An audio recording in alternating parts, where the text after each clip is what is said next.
protector d'aquest barri. Visc aquí, en aquest temple, el temple de la bona sort. I com que la història que passa als meus veïns és molt divertida, vull que vosaltres, tots vosaltres, la sapigueu fil per randa. Què vol dir fil per randa? Vol dir tota sencera, amb tots els detalls, un per un. Tot passa entre aquestes dues cases. Aquesta que veieu aquí és la casa d'un home pobre i vell. Es diu Euclió. Fixeu-vos bé, Euclió. Ha trobat... Aquest vell és avar i no es fia de ningú, però nois, ara menys que mai. Ha trobat enterrada a casa seva una olla tota plena de monedes d'or. Figureu-vos, un avar amb una olla plena de monedes d'or. Què n'ha fet? Ja podeu pensar-ho. L'ha tornat a enterrar ben endins i no ho ha explicat a ningú. Tot el dia la vigila.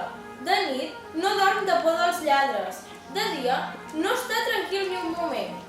Doncs bé, heu de saber que Euclió té una filla, una noia molt bonica, i un home també vell però molt ric, que viu en aquesta altra casa, anomenat Magadó, s'hi vol casar. Li demanarà a Euclió la barca amb penes i treballs, no pensant en altra cosa que la seva olla, li diu que sí, que s'hi pot casar. Tot sembla arranjat, oi? Doncs no. Hi ha encara un altre problema. La filla d'Euclió i el nebot del ric Magadó s'estimen, estan enamorats. Què passarà? Ja ho veureu. El ric Magadó, per preparar el casament, lloga cuiners i criats per al banquet de bodes. La casa de l'avar plena de gent. Figureu-vos, quina por, pobre Euclió, no sap on posar l'olla. I l'home del temple, a casa meva. El criat del jove enamorat, que ho veu, roba l'olla.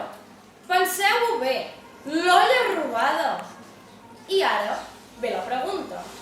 S'acabarà tot bé? La recuperarà l'olla Euclió? O si sigui el criat es trobi i li tornarà l'olla? I s'acabaran casant els enamorats Fèdria i Licònides? Esteu molt atents i obriu bé els ulls, perquè la història comença. Ja sento